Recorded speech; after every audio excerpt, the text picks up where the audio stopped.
Good day, everyone. As a nursing student and a mother of two, I've come to understand both the convenience and the consequences of living with plastic. At home, I use plastic containers to store food, bottles to carry water, and bags to pack my kids' things. It's everywhere in my daily life. Fast, easy, and affordable. But one day, I saw my son pick up a plastic wrapper from the ground. In that moment, I didn't just see trash, I saw a warning.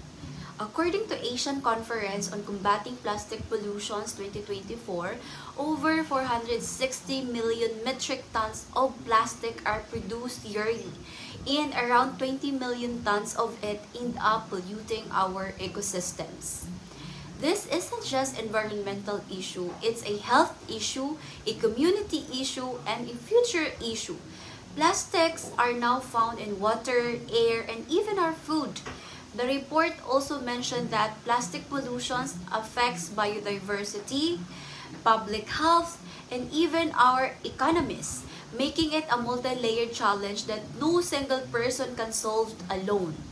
As a future nurse, I know how vital clean air, water, and safe food are to people's well-being. So we must act now. Asian leaders have already begun the work through agreements like the Bangkok Declaration 2019 and the Asian Declaration on Plastic Circulatory 2024 to phase out plastic pollutions and support circular economies. But this isn't just the job of leaders or governments. It's our job too.